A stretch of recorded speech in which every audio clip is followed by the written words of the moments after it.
Samajwadi party में रहेंगे sir? अब मैं हार्दिक पटेल तो हूँ नहीं। लंबी थी गम की रात, मगर रात ही तो थी, सवेरा तो होना था। लगातार आप जब अंदर थे, बाहर से आवाज़ें आ रही थी, आपके अपने लोग कह रहे थे कि ठीक नहीं हुआ, बहुत लोग मिलने नहीं आए, बहुत से लोग, अपने लोग ही लगातार ये आवाज़ें आ रही थी, लगातार लोग कह रहे थे, आप तो अंदर थे लेकिन बाहर से लोग कह रहे थे कि ठीक नहीं हुआ। क्या कहेंगे आप इसको? जेल के माहौल में हमें बाहर की खबरें ही नहीं मिल पाती थीं। हम पर इतनी पाबंदियां थीं। जिन्हें जेल अथॉरिटीज़ अलाउ कर देते थे वो लोग मिल लेते थे। बाकी हमारे ऊपर इस कदर रिस्ट्रिक्शंस थी कि हम बाहर के हालात के बारे में कोई टिप्पणी करने की हैसियत में नहीं है, कुछ नहीं बता सकते। लेकिन अब बस इतना है, जिसने साथ दिया उसका शुक्रिया, जिसकी मजबूरी रही उसका शुक्रिया। कोई गिला नहीं, कोई शिकवा नहीं।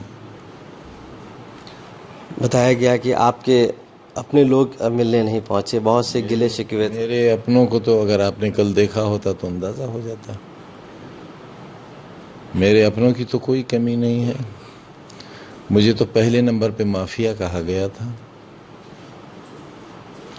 लेकिन जहां आप बैठे हैं इस माफिया का यही जीवन है।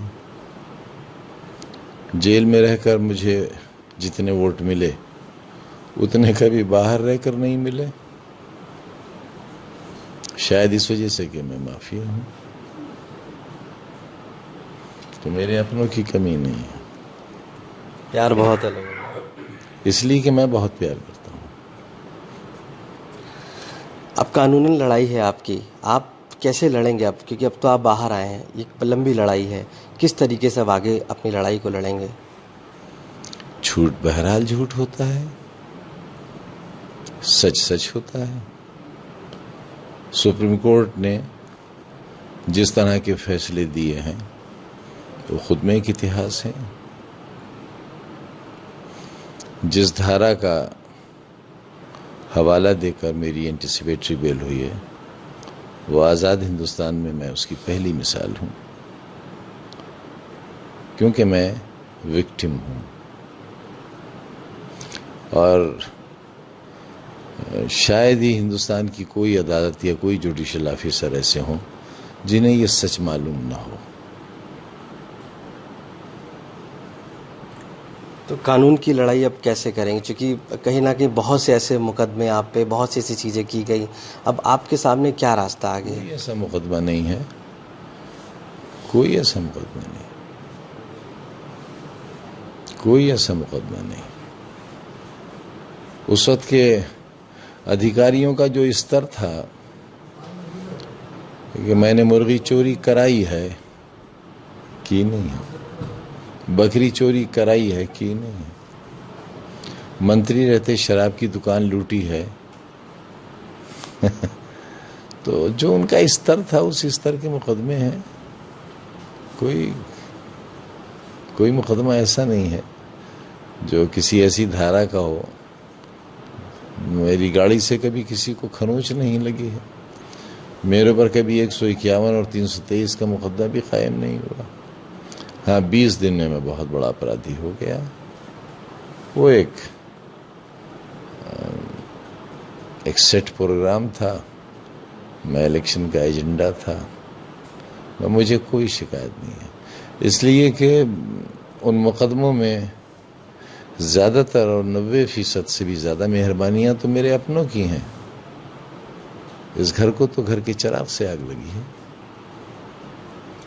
आपके अपने कौन हैं ऐसे वो जिसको आपको लगता है, चूँकि आपने कल भी कहा था कि मुझे अपनों ने ही किया है, आखिर वो ऐसे कौन से अपने हैं? जिनके माथों पर बड़े निशान हैं। आपसे मिलने जेल में शिवपाल जी पहुंचते हैं, आप उनसे बातचीत करते हैं, और शिवपाल जी कहीं ना कहीं जो समाजवादी पार्टी में थे उनको नहीं बुलाया गया मीटिंग्स में, वो अलग हो गए, अपना आप संगठन मजबूत कर रहे हैं। एक नाम आता है अखिलेश यादव का, जो समाजवादी पार्टी के राष्ट्रीय अध्यक्ष हैं, वो लगातार आपसे शिकवा रहा और लगातार वो कभी मिलने नहीं पहुँचे आपसे। आखिर क्या वजह रही, क्या ऐसे आप? अब मैं उनके सामने क्या वजह रही उसको तो मैं नहीं कह सकता, और कौन कैसे मिलने आया, मैंने जैसे आपसे अर्ज किया कि पाबंदियां बहुत थीं। एडमिनिस्ट्रेशन की क्या हिकमत रही, जेल एडमिनिस्ट्रेशन की, डिस्ट्रिक्ट एडमिनिस्ट्रेशन की, तो मैं तो किसी से मिल ही नहीं सकता था। मेरी तो मुलाकातों पर भी पाबंदी लगी हुई थी। तो मुझे बाहर की दुनिया के बारे में कुछ हिल नहीं होता था। बहुत छोटी सी कब्र में रहता था, उनमें जिनमें अंग्रेज फांसी देने से एक रात पहले बंद किया करते थे, उस कोठरी में रहता था। एक बड़ा तबका, चूँकि आप विधायक बने, जीते, बहुत लोगों का प्यार आपको मिला, एक बहुत बड़ा तबका आप कह सकते हैं कि मिला नहीं। ये मोहब्बतों का रिश्ता 42-43 बरस का है।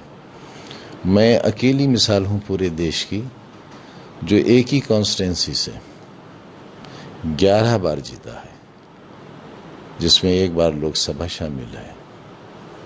कोई देश का नेता ऐसा नहीं है, बड़े से बड़ा, क्योंकि बड़ा नेता हर बार कॉन्स्टिट्यूंसी बदल देता है। मैं इसी कॉन्स्टिट्यूंसी से जहां नवाबी रही है। समाजवादी पार्टी से लगातार आपकी नाराजगी है, कोई नाराजगी नहीं है, कोई राष्ट्रीय अध्यक्ष से। क्यों होगी? मेरा क्या बिगाड़ा है, क्यों होगी? शिवपाल जी जब आपके पास मिलने के काफ़ी नाराज़ वो भी थे, क्योंकि उनका बार बार ये कहना था कि हम विधायक होने के नाते हमको भी नहीं बुलाया गया। मैंने तो अपना सब कुछ छोड़ के, अपना घर, अपना पूरी पार्टी छोड़ के, सारी चीज़ें मैं समाजवादी पार्टी के सिंबल पर लड़ा और मुझे ही नहीं बुलाया गया। तो कहीं ना कहीं उन्होंने भी यही बात कही थी कि अपने ही जिस तरीके से करते हैं।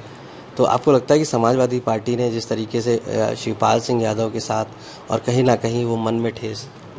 अब देखिए, समाजवादी पार्टी में तो मैं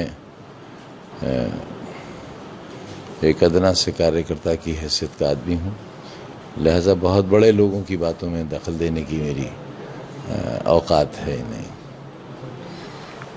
एक बहुत मुद्दा चल रहा है पूरे देश में, इस समय चल रहा है, और कहीं ना कहीं जो बनारस में जिस तरीके से ज्ञानव्यापी मस्जिद को लेकर चल रहा है और ये माना जा रहा है, तो आपको क्या लग रहा है कि ये जो लगातार मस्जिदों को, चाहे इससे पहले रहा हो, टारगेट किया गया, फिर अब बनारस हो रहा है, फिर मथुरा हो रहा है, हर तरीके से किया जा रहा है, आपको लगता है कौन है? बीजेपी है, आरएसएस है, कौन लोग ऐसा जो इस चीज़ को कर रहे हैं? अब मुझे मालूम भी हो जाए तो मैं क्या कर सकता हूँ?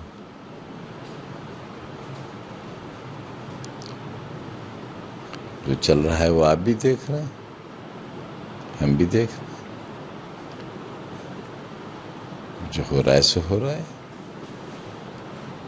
लेकिन क्योंकि बाबरी मस्जिद में, और इससे बड़ा फ़र्क ये है कि बाबरी मस्जिद की जुडिशल लड़ाई 4 दहाई चली, और इसमें सिविल कोर्ट से, लोअर कोर्ट से लेकर सुप्रीम कोर्ट तक सारी प्रोसीडिंग्स एक साथ चली और चल रही हैं। और ऐसे हालात में मैं ही नहीं, किसी भी ऐसे शख्स को जो अपने आप को पढ़ा लिखा कहता हो, मेरे ख्याल से जुडिशल सिस्टम के खिलाफ अभी कुछ नहीं कहना चाहिए, और अभी नहीं, कभी नहीं कहना चाहिए। तो हम उसका इंतज़ार करें, और सर जैसे बाबरी मस्जिद के लिए कहा था कि भाई जो भी फैसला आएगा उसे कबूल करेंगे। माहौल अच्छा रहना चाहिए।